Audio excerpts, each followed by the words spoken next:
Guys आज की इस वीडियो में दिल्ली डीएलएड एंट्रेंस एग्जाम के लिए इकोनॉमिक्स के मोस्ट इंपॉर्टेंट 38 क्वेश्चंस करने वाले हैं। और गाइज आप लोग चेक कीजिएगा 38 में से कितने क्वेश्चंस का आंसर सही कर पाएं आज के इस टेस्ट में, कमेंट बॉक्स में जरूर बताइएगा। चलिए दोस्तों शुरू करते हैं। फर्स्ट क्वेश्चन, सर्वोदय स्कीम को किसने प्रस्तुत किया या किसने स्टार्ट किया? तो ये श्रेय जाता है दोस्तों जयप्रकाश नारायण को। जयप्रकाश नारायण जी ने सर्वोदय स्कीम को शुरू किया था। जयप्रकाश नारायण जी को दोस्तों जेपी और लोकनायक के नाम से भी जाना जाता है। इन्होंने दोस्तों इंदिरा गांधी को उनके पद से हटाने के लिए संपूर्ण क्रांति का आह्वान किया था, जिसे इंग्लिश में टोटल रिवॉल्यूशन कहा जाता है। भारत में सर्वप्रथम सबसे पहले इकोनॉमिक प्लानिंग से संबंधित विचार किसने दिया था? तो ये दोस्तों एम विश्वेश्वरैया, एम विश्वेश्वरैया याद कर लीजिएगा। चक्रीय बेरोजगारी, इसे इंग्लिश में साइक्लिकल अनएम्प्लॉयमेंट कहा जाता है, कहाँ पाई जाती है? तो ये जो चक्रीय बेरोजगारी है दोस्तों, ये पाई जाती है विकसित देशों में, डेवलप्ड कंट्री में। योजना आयोग प्लानिंग कमीशन का गठन कब किया गया था? तो दोस्तों योजना आयोग का जो गठन है ना, ये दोस्तों 15 मार्च 1950 को किया गया था। योजना आयोग का जो गठन है प्लानिंग कमीशन का, ये 15 मार्च 1950 को किया गया था। और जो इसके चेयरमैन थे, जो इसके अध्यक्ष होते हैं नहीं थे, तो ये थे प्रथम प्रधानमंत्री पंडित जवाहरलाल नेहरू। मतलब कि जैसे अभी वर्तमान में आपको पता है दोस्तों, योजना आयोग के स्थान पर नीति आयोग की स्थापना की गई है। तो जो इसके अध्यक्ष होते हैं ना, वो वर्तमान में जो प्रधानमंत्री होता है देश का, वही होता है। आई होप आप लोग समझे होंगे। नेक्स्ट क्वेश्चन, योजना आयोग के प्रथम उपाध्यक्ष कौन थे? डिप्टी चेयरमैन कौन थे? डिप्टी चेयरपर्सन कौन थे? तो ये थे दोस्तों गुलजारी लाल नंदा जी, गुलजारी लाल नंदा। योजना आयोग के अंतिम उपाध्यक्ष कौन थे? डिप्टी चेयरमैन कौन थे जो लास्ट? तो ये थे दोस्तों मॉन्टेक सिंह अहलूवालिया, मॉन्टेक सिंह अहलूवालिया। आर्थिक नियोजन इकोनॉमिक प्लानिंग किस शेड्यूल का विषय है? तो जो आर्थिक नियोजन है दोस्तों, ये विषय है समवर्ती सूची। और समवर्ती सूची को इंग्लिश में दोस्तों कंकरेंट लिस्ट कहा जाता है, कंकरेंट लिस्ट कहा जाता है। आगे बढ़ते हैं। भारत में पंचवर्षीय योजना 5 ईयर जो प्लान है किस देश से प्रेरित है? तो आप सभी जानते हैं दोस्तों 5 ईयर जो प्लान है ये प्रेरित है दोस्तों रूस के संविधान से, सोवियत संघ। आर्थिक नियोजन इकोनॉमिक प्लानिंग किस अनुसूची से संबंधित है? तो ये आपको पता है दोस्तों, इसका सही आंसर 7वीं अनुसूची होगा, ठीक है, 7th शेड्यूल। आगे बढ़ते हैं। भारत में बेरोजगारी का स्वरूप कैसा है? किस प्रकार का बेरोजगारी भारत में पाया जाता है? तो ये है दोस्तों संरचनात्मक बेरोजगारी, संरचनात्मक बेरोजगारी। और इसे इंग्लिश में दोस्तों स्ट्रक्चरल अनएम्प्लॉयमेंट कहा जाता है, स्ट्रक्चरल अनएम्प्लॉयमेंट कहा जाता है। राष्ट्रीय योजना समिति नेशनल प्लानिंग कमेटी के अध्यक्ष कौन थे? दोस्तों नेशनल प्लानिंग कमेटी के जो अध्यक्ष थे ना, ये देश के प्रथम प्रधानमंत्री पंडित जवाहरलाल नेहरू जी थे। आगे बढ़ते हैं।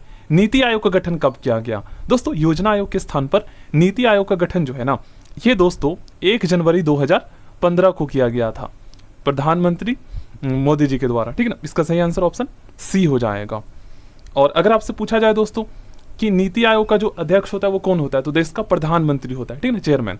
और नीति आयोग का फुल फॉर्म क्या होता है, ये भी आता है एग्जाम में, NITI। तो देखिए national institution for transforming India, N से नेशनल और I से इंस्टीट्यूशन, फॉर ट्रांसफॉर्मिंग T से और I से इंडिया, ठीक है। ये एक थिंक टैंक के रूप में कार्य करता है भारत सरकार के लिए। और एक क्वेश्चन ये भी पूछा जा सकता है दोस्तों कि वर्तमान में जो है ना डिप्टी चेयरमैन कौन है, डिप्टी चेयरपर्सन कौन है नीति आयोग का? तो आपको याद होना चाहिए सुमन बेरी, सुमन बेरी याद कर लीजिएगा। क्योंकि जो मेन चेयरमैन जो होते हैं वो तो आपको पता ही है प्रधानमंत्री होता है, डिप्टी चेयरमैन जो है सुमन बेरी है वर्तमान में। राष्ट्रीय रोजगार गारंटी कार्यक्रम शुरू करने वाला प्रथम राज्य कौन है? तो इस राज्य का नाम है दोस्तों महाराष्ट्र। नेक्स्ट क्वेश्चन काफी ज्यादा इंपॉर्टेंट है। नीति आयोग का अध्यक्ष कौन होता है? आपको पता है दोस्तों हमारे देश का वर्तमान में जो प्रधानमंत्री होता है वही होता है। संरचनात्मक बेरोजगारी किस प्रकार की है? जो स्ट्रक्चरल अनएम्प्लॉयमेंट है, ये जो होता है दोस्तों, ये होता है दीर्घकालीन, ठीक है, लॉन्ग टर्म वाला अनएम्प्लॉयमेंट होता है। पंचवर्षीय योजना 5 ईयर प्लान के प्रारूप का अनुमोदन मतलब अप्रूवल तथा अंतिम स्वीकृति, ठीक है, कौन प्रदान करता है, कौन इनको मंजूरी देता है पंचवर्षीय योजना को? तो ये होता है दोस्तों, इसका सही आंसर हो जाएगा राष्ट्रीय विकास परिषद, नेशनल डेवलपमेंट परिषद को इंग्लिश में क्या कहते हैं? तो इसे काउंसिल कहते हैं, नेशनल डेवलपमेंट काउंसिल, ठीक है। पंचवर्षीय योजना के प्रारूप का अनुमोदन और इसको स्वीकृति प्रदान करता है। आगे बढ़ते हैं। नीति आयोग के प्रथम उपाध्यक्ष कौन थे? देखिए इसमें नीति आयोग का पूछा गया, वहां पर क्या पूछा गया था? योजना आयोग के। तो योजना आयोग के प्रथम जो उपाध्यक्ष थे वो कौन थे दोस्तों?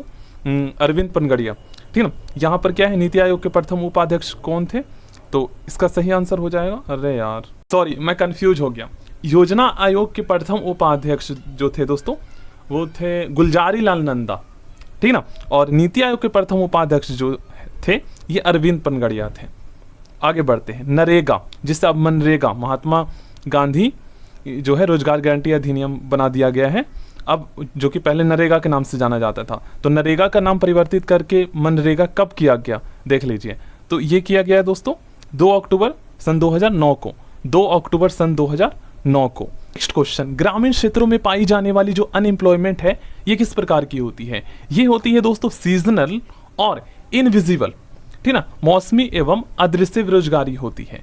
आगे बढ़ते हैं। राष्ट्रीय ग्रामीण रोजगार गारंटी अधिनियम नरेगा का शुभारंभ कब हुआ था?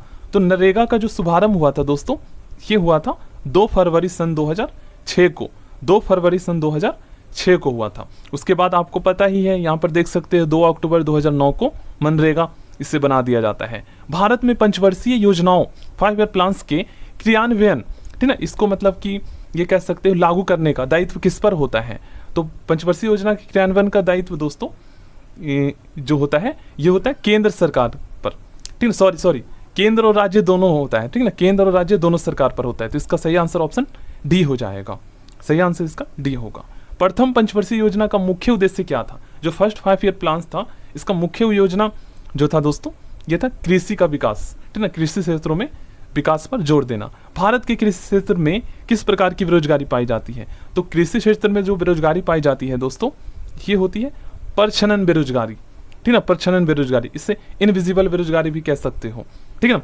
पर क्योंकि जहां पर आवश्यकता से अधिक लोग होते हैं और लेकिन जहां पर किसी कार्य में आवश्यकता से अधिक लोग हों जबकि जरूरत नहीं है फिर भी प्रोडक्शन वही हो, अगर 2 लोग उसमें से निकाल भी दिया जाए ना तो उत्पादन वही होगा, तो इसे ही परछनन बेरोजगारी कहते हैं। प्रथम वित्त आयोग, प्रथम फाइनेंस कमीशन का गठन कब किया गया था? 1951 में, 1951 में।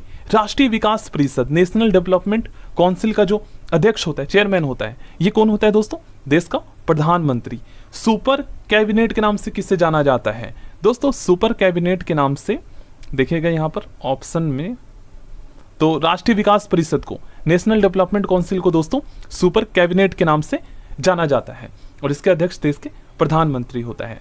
द्वितीय पंचवर्षीय योजना, ठीक ना, जो सेकंड वाला जो 5 ईयर प्लान था किस मॉडल पर आधारित था? तो मोस्टली स्टूडेंट को इसका आंसर पता होगा दोस्तों, पीसी महालनोबिस मॉडल पर आधारित था। ये अर्थशास्त्री थे, आई होप आप लोग समझे होंगे। 7वें वेतन आयोग का गठन कब किया गया था? 7वें पे कमीशन का गठन कब किया गया था? तो ये किया गया था दोस्तों 2014 में, 2014 में। वित्त आयोग के प्रथम अध्यक्ष कौन थे? फाइनेंस कमीशन के जो प्रथम अध्यक्ष थे दोस्तों ये थे केसी नियोगी। गरीबी हटाओ का नारा किस पंचवर्षीय योजना में प्रस्तुत किया गया था? तो आपको पता है गरीबी हटाओ का नारा जो है इंदिरा गांधी ने दिया था, कौन सा प्लान? 5 ईयर प्लान में, तो ये 5वीं, ठीक है, 5th 5 ईयर प्लान में दिया गया था। आगे बढ़ते हैं। गांधी योजना को किसने तैयार किया था? दोस्तों गांधी योजना को, गांधीयन प्लानिंग को जो है ये तैयार किया था श्रीमन नारायण ने। आगे बढ़ते हैं। प्रथम पंचवर्षीय योजना किस मॉडल पर आधारित थी? तो फर्स्ट जो 5 ईयर प्लान था ये आधारित था दोस्तों हेराल्ड डोमर मॉडल पर और दूसरा पीसी महालनोबिस। प्रथम हेराल्ड डोमर मॉडल पर। द्वितीय पंचवर्षीय योजना में किसे प्राथमिकता दी गई थी? तो प्रथम में कृषि और द्वितीय पंचवर्षीय योजना में दोस्तों भारी उद्योग को। सबसे असफल पंचवर्षीय योजना कौन सी थी? तो सबसे असफल पंचवर्षीय योजना तृतीय थी। आगे बढ़ते हैं। योजना अवकाश की अवधि क्या है? योजना अवकाश की जो अवधि होती है ये दोस्तों 1966 से 1969 तक थी, 1966 से 1969 तक थी, ठीक ना। आगे बढ़ते हैं दोस्तों। नेक्स्ट क्वेश्चन में पूछा गया है 14 जो बड़े बैंकों का नेशनलाइजेशन किया गया था किस योजना काल में की गई थी? ये किया था इंदिरा गांधी ने, ये तो आपको पता है। तो किसके काल में कौन सी योजना में किया गया था? तो ये 4th 5 ईयर प्लान के टाइम पे किया गया था। 5वीं पंचवर्षीय योजना का मुख्य उद्देश्य क्या था? तो 5वीं पंचवर्षीय योजना का मुख्य उद्देश्य था निर्धनता उन्मूलन, गरीबी हटाओ, ठीक ना। पांचवी पंचवर्षीय योजना का मुख्य उद्देश्य था। बॉम्बे प्लान किसकी योजना थी दोस्तों? बॉम्बे प्लान जो है ये उद्योगपतियों की योजना थी, ठीक ना। बॉम्बे प्लान जो है ये उद्योगपतियों की योजना थी, प्लानिंग थी। सो थैंक यू दोस्तों, नेक्स्ट वीडियो मिलते हैं।